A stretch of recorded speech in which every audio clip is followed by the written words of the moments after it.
বিদেশটা আসলে কিরকম দেখেন, দেখতে শুনতে খুবই সুন্দর। বৃষ্টির ভিতরে কাজে যাচ্ছি, রাস্তাঘাট দেখলে মনে চায় যে সারা জীবন এই দেশে থেকে যাই, কিন্তু সত্যিকার অর্থে এই দেশে কোনো আমরা থাকতে পারব না। আমাদের মাতৃভূমি, আমাদের জন্মভূমি, সেই বাংলাদেশে আমাদেরকে যেতে হবে। যদিও বাংলাদেশের মানুষ আমরা আমরা বিদেশে আসলে বিদেশকে ভালোবেসে ফেলি। কারণটা হইতেছে বিদেশের নিয়ম শৃঙ্খলা খুবই সুন্দর। দেখেন, ট্রাফিক আইন যেরকম মানা চলে, সেরকম একজনের প্রতি আরেকজনের শ্রদ্ধা, সম্মান সব কিছুই আমি আমার হিসাবে মানে সব ঠিক আছে। তো তারপরেও নিজের দেশে যাইতে হবে। এই কারণে আমরা এখানে ইনকাম করি, এইখানকে ইনকাম করে আমাদের দেশে পাঠাই। তো আজকে প্রতিদিনের মতন আজকে আমরা রাস্তা বের হয়েছি। আমরা আমাদের এই একটু কাছে আর কি, আমাদের ফ্যাক্টরি থেকে বেশি দূর না, বাঙ্গিতে আমাদের কাজ। তো সেই কাজের উদ্দেশ্যে যাইতেছিলাম। তো ভাবলাম যে আপনাদের সাথে কিছু বিষয় শেয়ার করি। দেখেন, ইউরোপে যারা আছে তারা কিন্তু মোটামুটি সেটেল হবে, সে দেশে থাকবে। আর আমরা সাধারণ মধ্যপ্রাচ্যের যে সমস্ত লোকগুলো আছি, আমরা কিন্তু পরিশেষে আমাদের দেশে যেতে হবে। আমরা এই বিদেশে চিরস্থায়ী না। ইউরোপের দেশগুলোতে মানুষ যত যে ধরনের সুযোগ সুবিধা পায়, এই মধ্যপ্রাচ্যের মানুষগুলো কিন্তু সেরকম সুযোগ সুবিধা পায় না। যদি ইনকামের দিক দিয়ে বলি, তাহলে আমি মনে করি যে ইনকাম মোটামুটি মধ্যপ্রাচ্য মোটামুটি আছে, একদম খারাপ না। আমি মালয়েশিয়াতে আছি, মালয়েশিয়ার রাস্তাঘাট খুবই সুন্দর।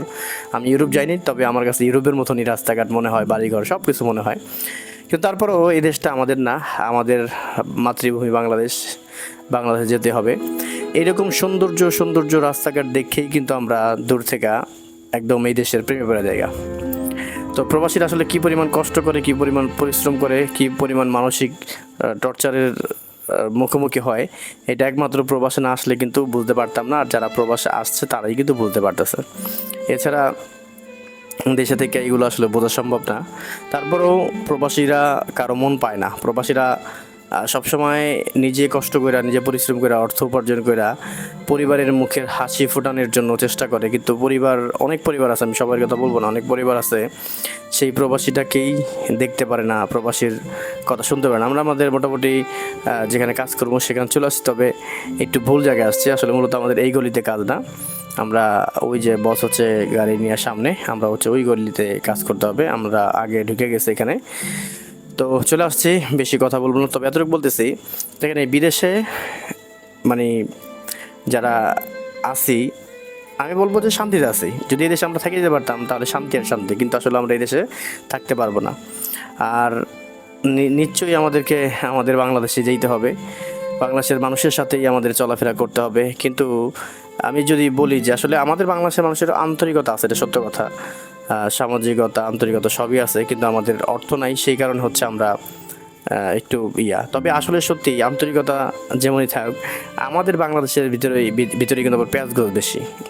আমি মনে করি যে বিদেশের মানুষগুলা আমাদের থেকে অনেক ভালো, আমাদের থেকে তারা অনেক ভালো। কারণ তারা মানে প্রতিহিংসা করে না। একজনের কোনো একটা ভালো কিছু দেখলে তাদের শরীর জ্বলে না, কিন্তু আমাদের বাংলাদেশে এরকম হয় যে আপনি ভালো আছেন, আপনাকে দেখতে তার জ্বলে।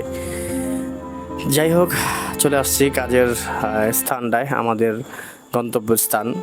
আসলে এই জায়গাগুলো খুব সুন্দর। এইখানকার দেখেন বাড়িগুলো এত মানে প্ল্যানিং করা, রাস্তা সামনে পিছনে পার্কিংয়ের ভালো ব্যবস্থা, এবং পিছনে আমি রেখে আসছি খেলার মাঠ। হ্যাঁ, খেলার মাঠ মানে এক কথায় খুবই সুন্দর। এক একটা বাড়ির সামনে যাদের পার্কিংয়ের ব্যবস্থা আছে, পার্কিং করে রাখছে। আমরা আজকে একটা পার্কিংয়ের কাজ করতে আসছি, গাড়ি রাখার একটি জায়গা। ওই সামনে হচ্ছে এই রুম, আর হচ্ছে দেখেন সামনে আর একটু সামনে আগে হচ্ছে আমাদের যে কালো গাড়িটার, মাইবিক গাড়িটার সামনে হচ্ছে আমরা আজকে পার্কিং কমপ্লিট করে ফেলছি। এখানে কাজে আসতেছিলাম, মোটামুটি আমরা সব কিছু রেডি করে নিয়ে আসি, সেক্ষেত্রে আমাদের খুব বেশি সময় লাগে না। এই যে পার্কিংটা করছে, একটা জিনিস আপনাদেরকে দেখাই, আমার গত ভিডিওতে আপনারা দেখছেন ফারুক বৈশা মোবাইল টিপসে লরির আশা আসছি।